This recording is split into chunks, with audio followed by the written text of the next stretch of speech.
O ano é 2008 lá na Coreia do Sul e a polícia estava investigando o misterioso desaparecimento de várias mulheres na região de Gyeonggi, lá na Coreia do Sul, aparentemente todos não relacionados. Apesar do medo estar crescendo na população, ainda não existia nenhuma evidência de que todos aqueles casos estavam interligados, até que uma universitária de 19 anos desapareceu misteriosamente naquela mesma região em dezembro daquele mesmo ano. Os pais da menina começaram a ficar muito preocupados quando eles não conseguiram nenhum tipo de contato com a filha em alguns dias, então eles decidiram reportar o caso à polícia. E apenas 4 horas depois do início das investigações, a polícia recebeu uma notificação de que o cartão de crédito dessa menina desaparecida tinha sido usado e um homem vestido uma peruca e uma máscara foi pego nas câmeras de segurança do caixa eletrônico. E quando esse homem misterioso finalmente foi identificado, a polícia descobriu várias provas dentro da casa desse homem que o linkavam com vários outros casos de desaparecimento de mulheres que aconteceram até 2 anos antes. Essa é a história do Ted Bundy coreano, o Kang Ho-sun. Olá, amizades! Tudo bem? Meu nome é Luísa Kemi, ou só a Kemi. Bem-vindos de volta ao Cafézinho Investigativo, canal aqui do YouTube que falamos sobre casos reais, mistérios e lendas urbanas que aconteceram em países da Ásia, enquanto tomamos um cafezinho, dessa vez descafeinado, pois já está de noite. Não se esqueçam de se inscrever no canal e também de me seguir lá no Instagram, porque eu recebi um comentário esses dias que falava no seu outro canal, que eu tenho um canal pessoal, você mostra mais a sua personalidade, você podia mostrar mais aqui no cafezinho, só que o problema é que eu não posso, porque eu tô falando sobre casos super sérios e eu quero, manter o respeito às vítimas, às pessoas que eu cito aqui nos meus vídeos. Então, se vocês me seguirem no Instagram, vocês podem me conhecer melhor, a minha personalidade. Me sigam, @LuisaKemi. E eu também deixo de aviso agora no começo do vídeo que talvez o tema que nós trataremos hoje possa ser perturbador para algumas pessoas, apesar de que eu não vou dar nenhuma descrição gráfica ou violenta sobre os fatos.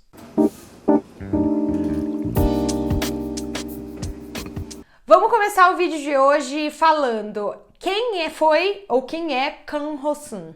Kang Ho-sun nasceu no dia 10 de outubro de 1969, lá numa pequena vila rural chamada Socheon, na Coreia do Sul. Se vocês forem pesquisar sobre o caso depois, só vocês fiquem um pouco confusos sobre essa informação, porque existem 2 datas de nascimento rolando por aí nos jornais, mas teoricamente ele nasceu em outubro de 1969, mas ele só foi registrado em março de 1970, provavelmente porque a família dele morava numa vila bem reclusa mesmo, bem rural, então demorou para o pai registrá-lo em cartório.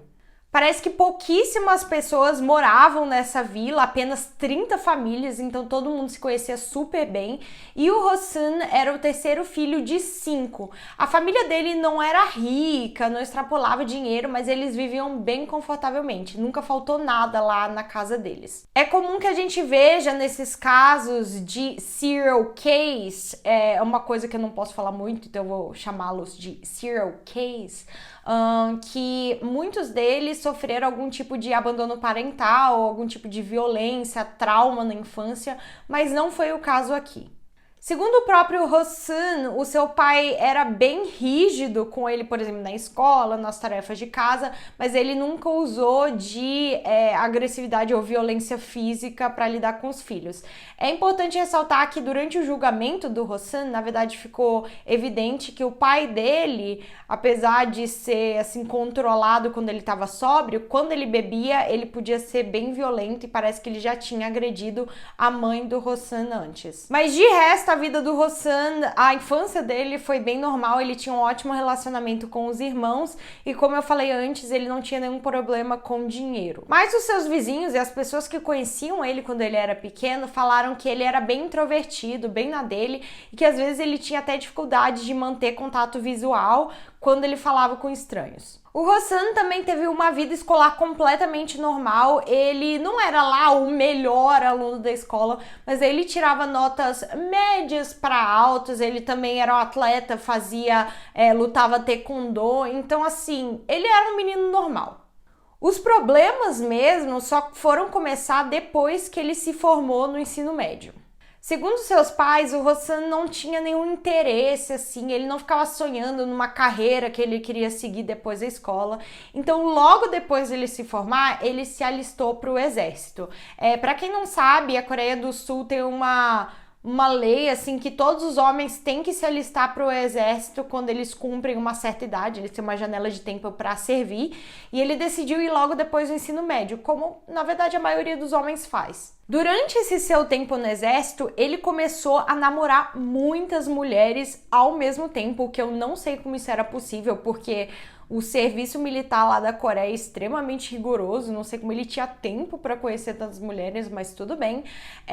Ele era considerado um homem muito bonito desde que ele estava na escola, as pessoas se apaixonavam pela aparência dele e parece que ele também era muito bom com palavras. E foi nessa mesma época, enquanto ele ainda era soldado no exército coreano, que ele cometeu, teoricamente, o seu primeiro crime ali. Ele roubou uma vaca. É exatamente isso que você ouviu, eu não entendo exatamente os detalhes, mas ele não roubou uma caneta, ele não roubou dinheiro, ele roubou uma vaca durante o seu recesso do exército. Quando seus superiores descobriram, ele foi meio que imediatamente dispensado do serviço militar com desonras. E o consenso geral é que esse foi, o primeiro delito do Hossein. Antes do Kang Hossein começar a sua vida de crimes, ele namorou muitas mulheres. Parece que entre os anos de 1992 e 2005, ele não se casou apenas uma, duas ou três vezes, ele se casou um total de 4 vezes. Além das 4 esposas oficiais, digamos assim, ele teve 3 filhos, né, com essas múltiplas esposas, e ele teve mais de 13 amantes, pelo que eu consegui encontrar no site de notícia. E entender um pouco mais o que aconteceu na vida dele durante esse período é essencial para entender os crimes que ele cometeria mais tarde. Em 1992, quando o Hossein tinha apenas 21 anos, ele conheceu sua primeira esposa. Esse primeiro casamento foi o mais normal, digamos assim, e também o mais longo. Ele durou por volta de uns 4, quase 5 anos. E os dois tinham um ótimo relacionamento no começo, tiveram 2 filhos nesse casamento, mas com o tempo começaram a ter muitas brigas e acabaram se divorciando. Mentira, eu menti. Esse primeiro casamento durou 6 anos. Ele teve 2 filhos. Quando eles se divorciaram, a custódia dos filhos ficou com o Hossein. E logo ele voltou a namorar muitas mulheres novamente, porque, como eu falei antes, ele era um homem muito bonito e charmoso, ele não tinha dificuldade nenhuma de encontrar parceiras.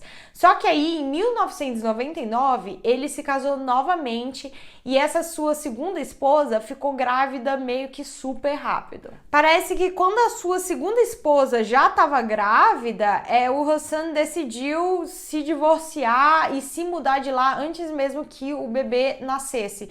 Então ele pegou os seus 2 filhos do primeiro casamento e se mandou de lá. Nessa mesma época, o Hossein decidiu se mudar para uma área mais rural e começar a criar animais em uma fazenda, que, pelo que eu entendi, era mais ou menos o que os seus pais faziam antes, eles tinham uma fazenda.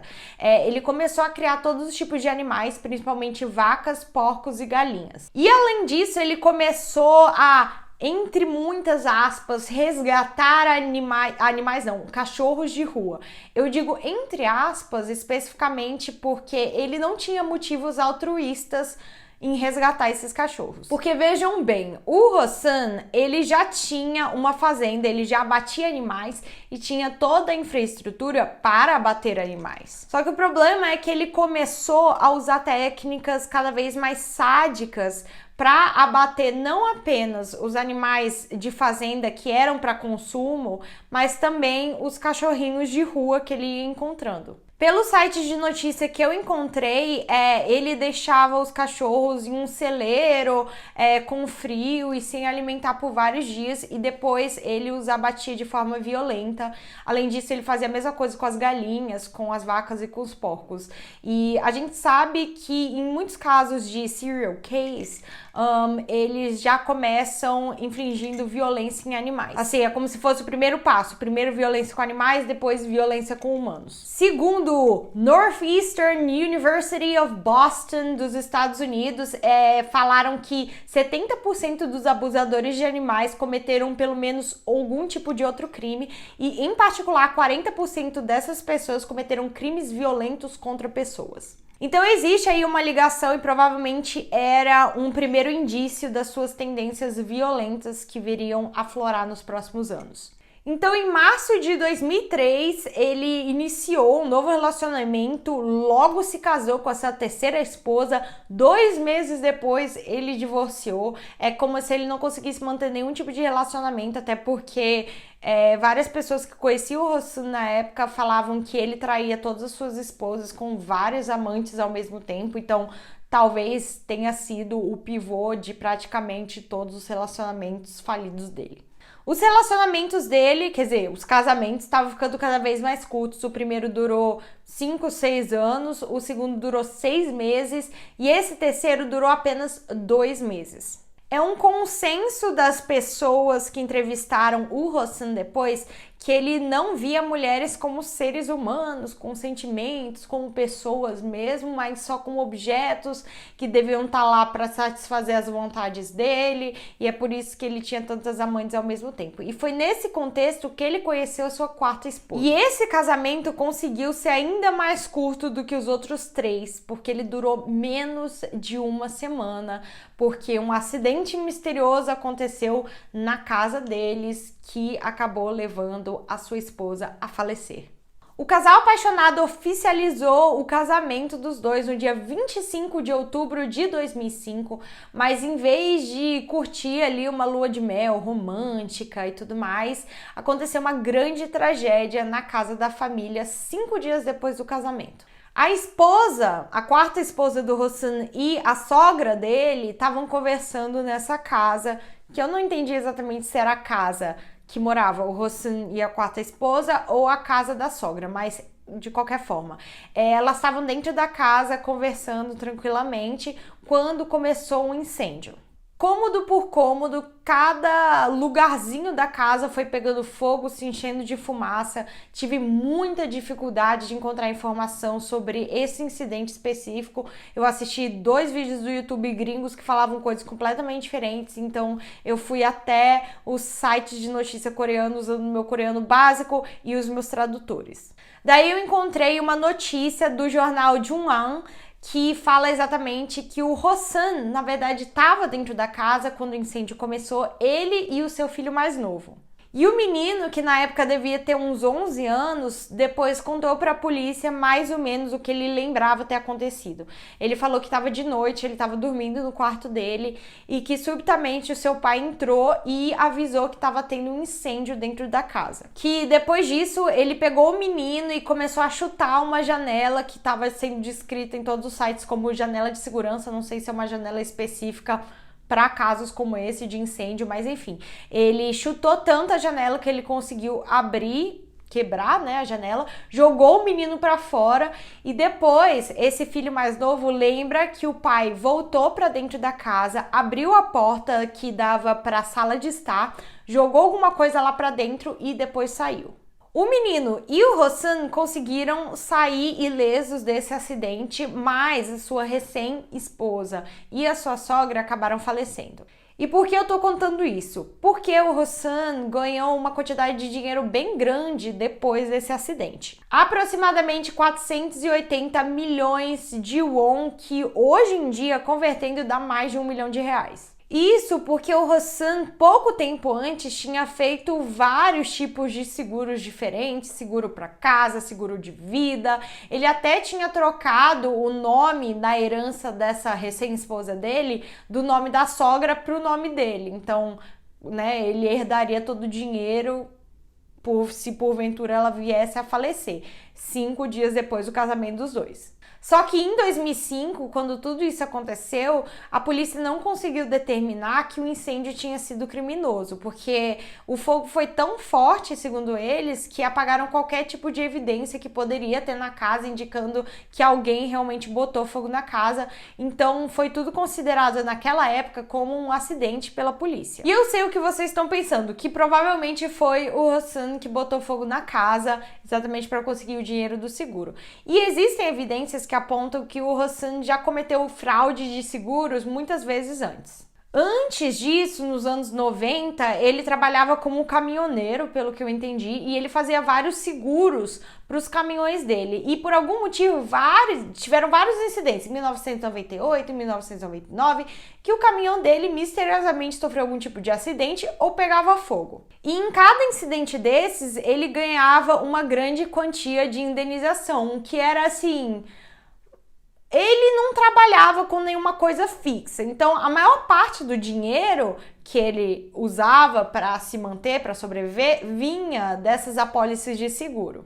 Mas nesse caso específico, o Hassan negou de todas as formas possíveis que ele tivesse alguma coisa a ver com esse incêndio e com a morte da sua ex-esposa e da sua sogra. Ele até falou que passou várias noites em claro, muito triste, com muita ansiedade depois do falecimento da esposa.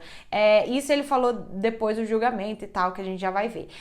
Mas de acordo com um psicólogo criminal que teve a chance de entrevistar o Hassan, ele também acredita que, na verdade, esse primeiro incidente que o Hassan queria botar fogo na casa mesmo, mas ele queria só botar fogo na casa, que ele queria o seguro da casa e não o seguro de vida da esposa. É como se ele não soubesse que a esposa estava na casa naquele dia. Assim, as informações são meio conflitantes, mas vamos ficar com isso por enquanto.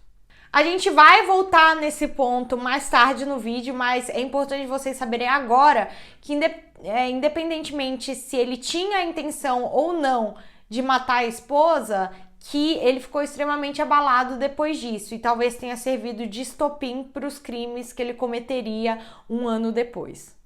Segundo o Hassan, depois desse incidente, ele começou a dirigir pelo país inteiro, que ele começou a frequentar um psiquiatra, tomar remédios, porque ele estava sofrendo muito de ansiedade e insônia depois da perda da sua esposa. Ele até contou que ele começou a ter muitos problemas com bebida, ele começou a beber muito álcool, ao ponto de que todas as noites ele gastava todo o seu dinheiro em bares, lugares de entretenimento adulto, até o momento dele ficar lá caído nas ruas. Existem visões diferentes das pessoas que conheciam o Hassan naquela época. Por exemplo, os amigos, colegas dele achavam que ele estava mais aproveitando a vida dele. Assim, agora que ele estava recém-solteiro e tinha ganhado bastante dinheiro com a apólice de seguro, que agora ele estava indo em bares, meio que comemorando, saindo com várias mulheres.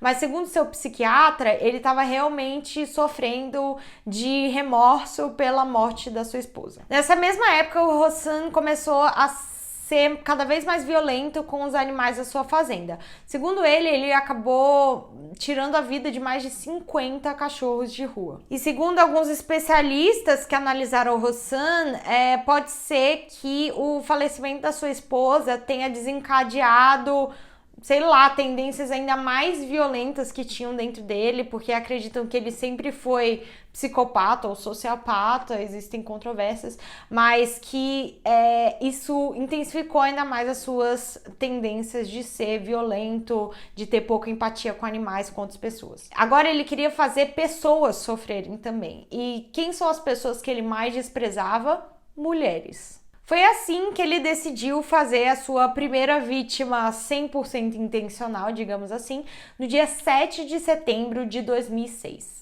Nesse dia 7 de setembro, ele estava andando de carro nas ruas quando ele finalmente avistou uma mulher que ele achava atraente. Era uma mulher de 23 anos de idade que trabalhava em um escritório da região e ela estava andando até o seu trabalho. E aí o Hassan decidiu parar o carro do lado dela e iniciar uma conversa. O Hassan sabia que ele era, extremamente bonito e segundo os artigos de notícia que eu vi, segundo ele mesmo, e que ele era bom com palavras, extremamente charmoso. Foi basicamente usando esses dois atributos dele que ele conquistou suas 4 esposas, suas diversas amantes, e ele era considerado um cara bem bonito desde o ensino médio, todo mundo ficava apaixonado por ele.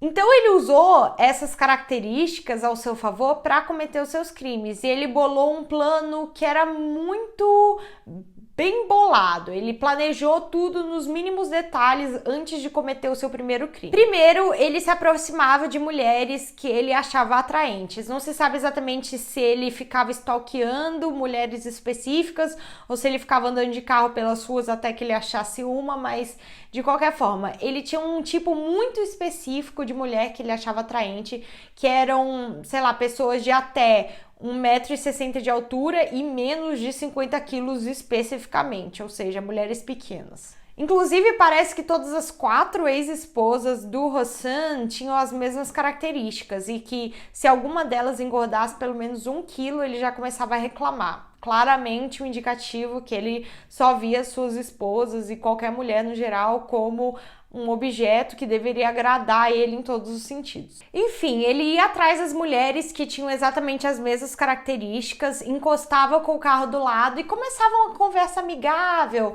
perguntava se elas queriam carona, e a maioria das mulheres, segundo o Hossein, se sentiam assim, nossa, que cara gentil, quer apenas me dar carona, ele é muito legal.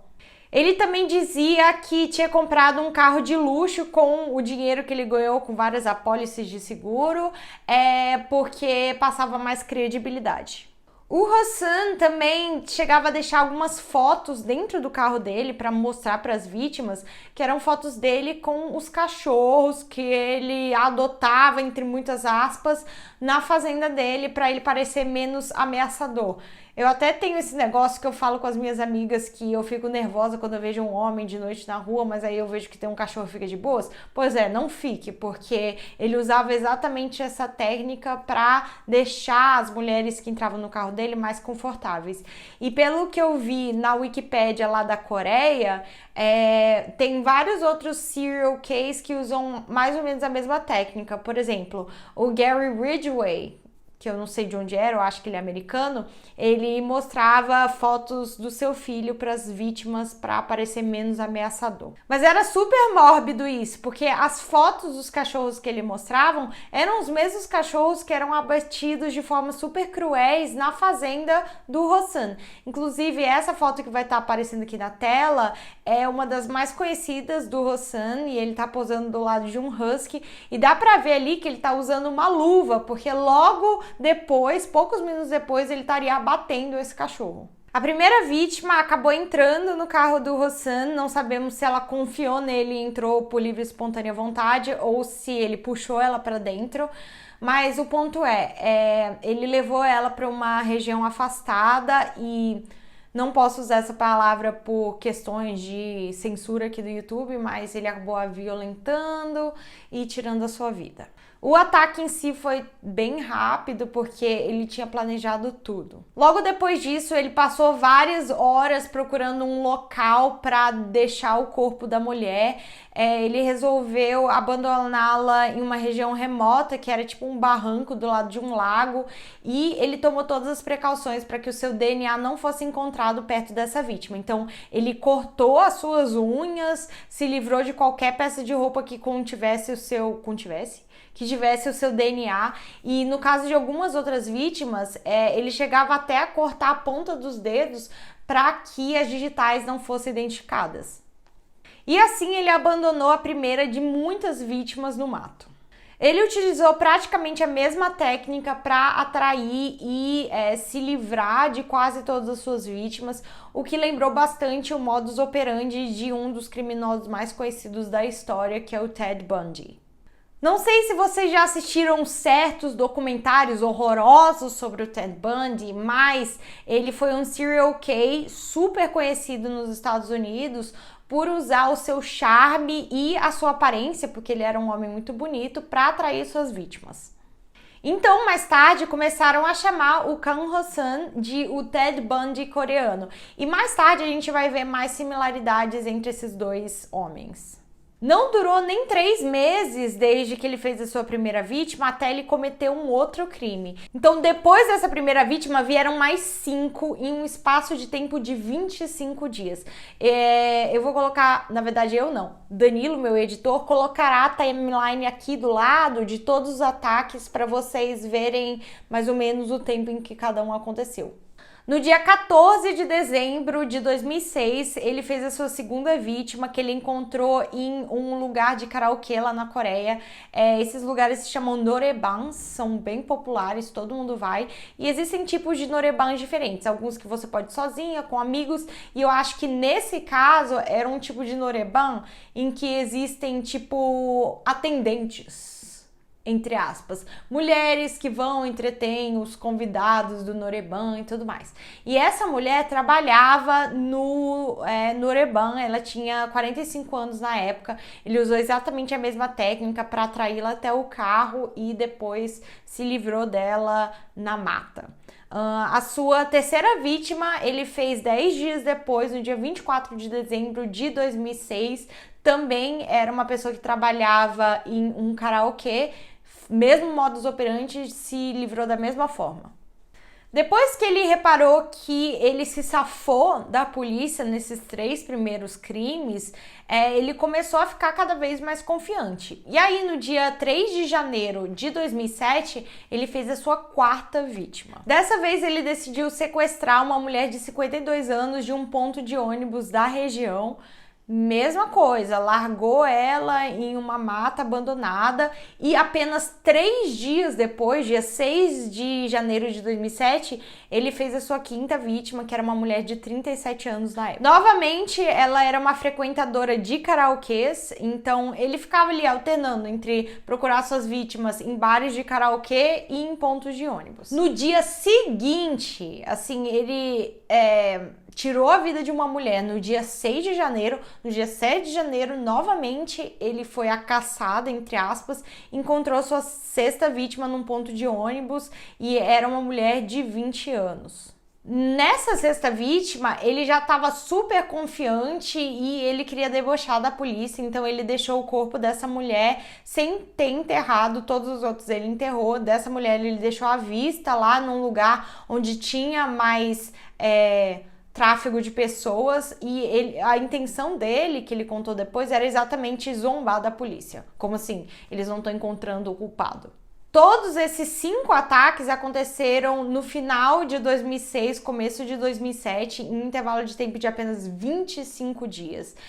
Depois disso, as pessoas já estavam começando a prestar atenção que várias mulheres estavam desaparecendo em um curto período de tempo, começou uma comoção maior, medo entre a população e provavelmente a polícia já tinha começado algum tipo de investigação para entender se esses casos estavam relacionados ou não. Como o Hossan não queria parar naquele momento, não queria ser pego pela polícia, ele decidiu dar um tempo dos seus crimes. Esse tempo dele, em que ele viveu quietinho, vivendo uma vida normal depois de tudo isso que ele fez, durou praticamente 2 anos. Enquanto isso, esses casos todos ficaram em aberto, mas foram esfriando cada vez mais. Então, a população provavelmente já tinha esquecido de todos esses casos que aconteceram 2 anos antes. Mas não foi o fim do Kang Ho-san, ele ainda queria cometer mais crimes e foi isso que ele fez, atacou mais 2 vítimas no final de 2008. Como ele sempre fazia, no dia 9 de novembro de 2008, ele fez a sua 8ª vítima e era uma mulher de 48 anos que estava esperando em um ponto de ônibus. E finalmente, depois, no dia 19 de dezembro de 2008, um pouco mais de um mês depois, ele fez a sua 8ª e última vítima. No dia 19 de dezembro de 2008, uma estudante de apenas 19 anos estava andando até a universidade, pela cidade, na região de Gyeongsan, onde era que ele tinha feito todos os ataques anteriores, quando ela se deparou com o Hossan. Por volta das 11 horas da manhã daquele dia, o telefone celular dela perdeu o sinal, ninguém conseguiu mais contactá-la depois dessa hora. E os pais da menina, que tinha só 19 anos, tinham ficado muito preocupados, porque já fazia um tempo que eles não conseguiam se comunicar com a menina. Eu acho que se passaram alguns dias e eles não conseguiam ligar, não tinha sinal no celular e começaram a ficar preocupados. Então eles decidiram levar esse caso à polícia. Diferentemente de todos os casos anteriores, a polícia já estava super alerta a esse tipo de caso de desaparecimento.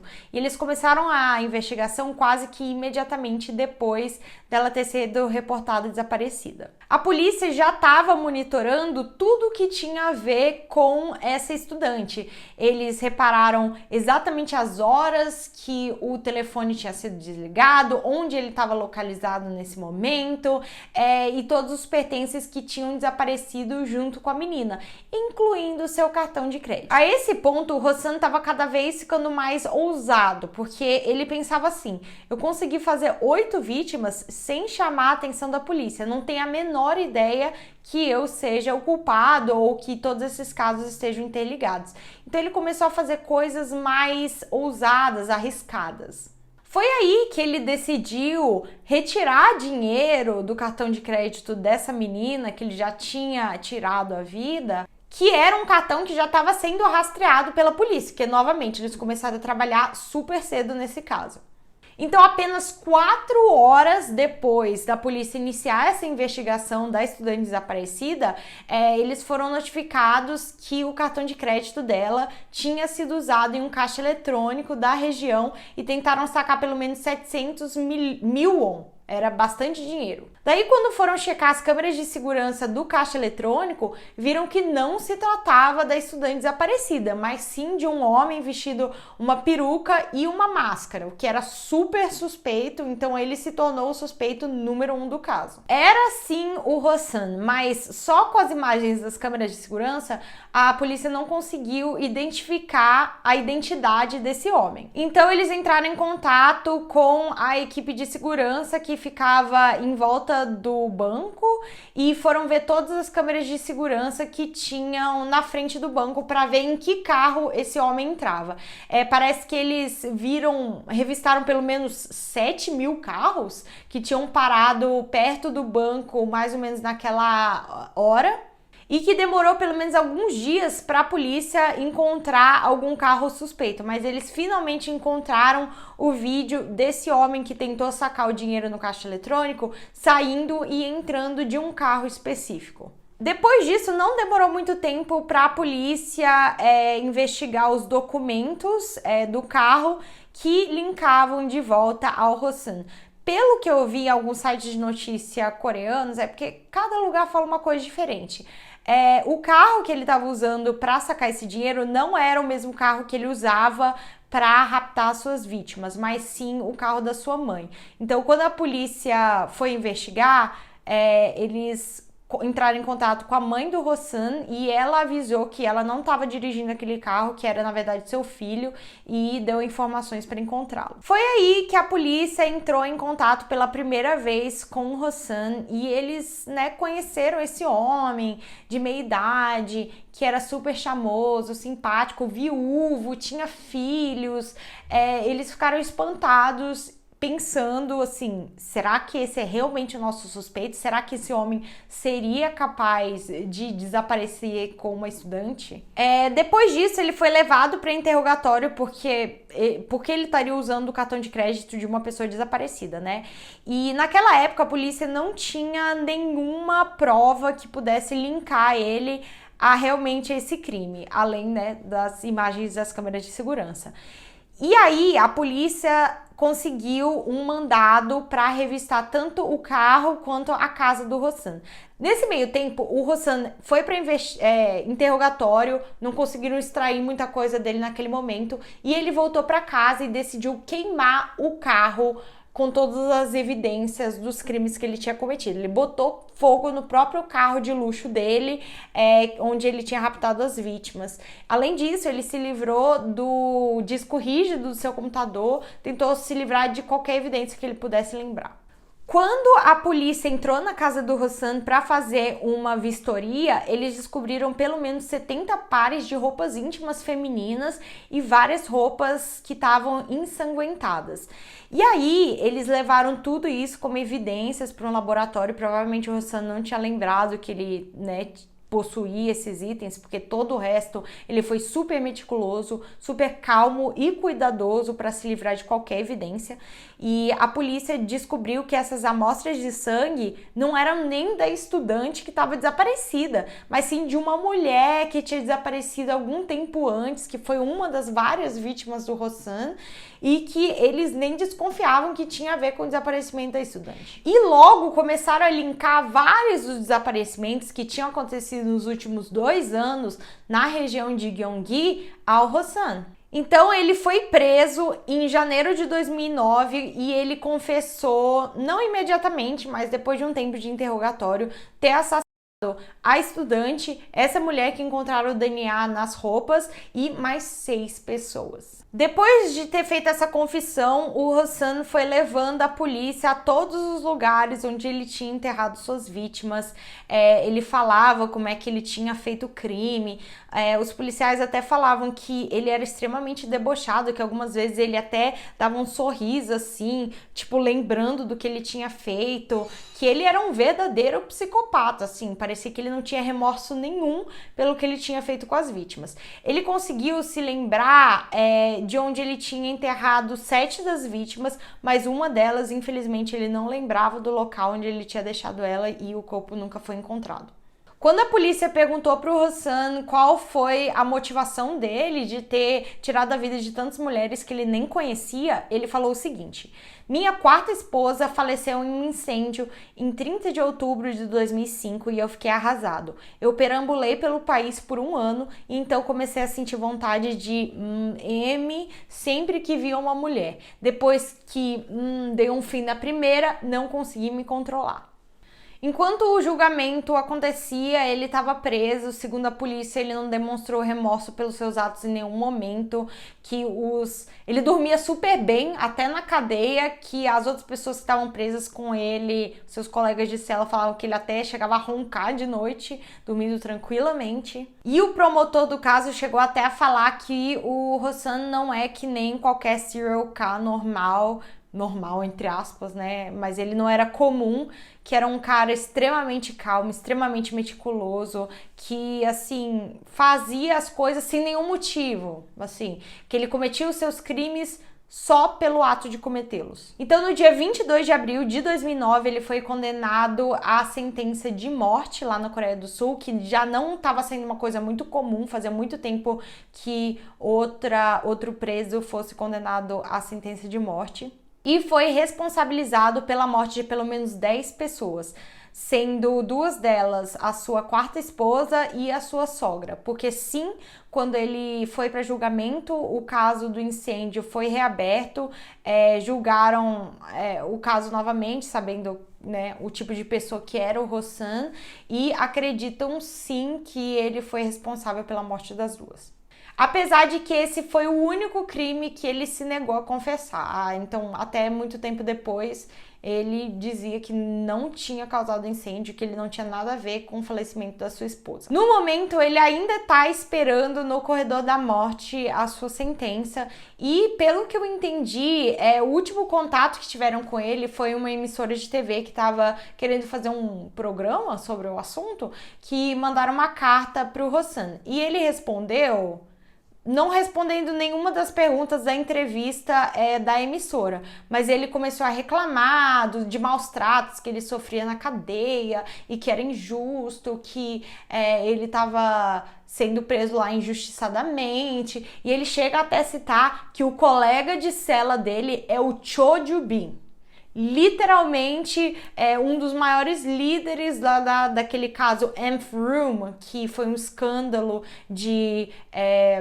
nossa, não sei nem se eu posso mencionar, mas foi um escândalo de crimes contra mulheres no Telegram, que eu até já falei sobre esse caso anteriormente aqui no canal, se vocês quiserem assistir depois. Ele era colega de cela do Cho Ju-bin, e ele chega até a dizer que o Cho Ju-bin foi condenado injustamente.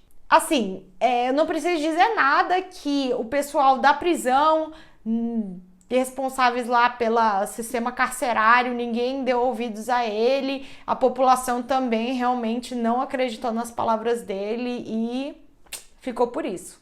E outra coisa chocante que aconteceu depois da condenação do Rosan é que algumas pessoas criaram um fan café pro Rosan. Se vocês não têm contato com Coreia no geral, fan cafés são basicamente fan sites, sites de fãs. Ele tinha um fandom.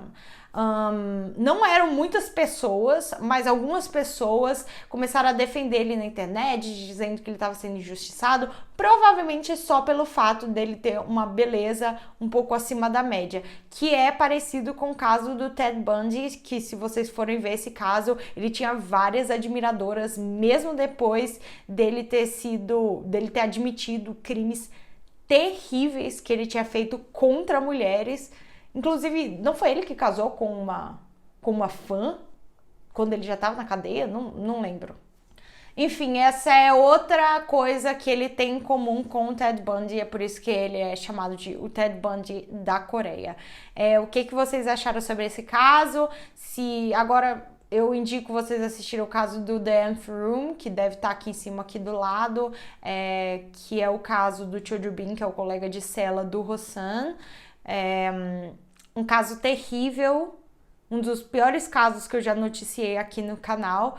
E também, o último vídeo que eu publiquei na minha cabeça é o massacre de Akihabara, que também vai estar aqui nas minhas indicações. Eu já tô gravando esse vídeo faz bastante tempo, esse caso é super pesado, então minha cabeça tá meio zonza, assim. Mas enfim, a gente se vê no próximo vídeo, terça-feira, meio-dia. E se vocês tiverem medo de dormir de noite, mantenham-se cafeinados.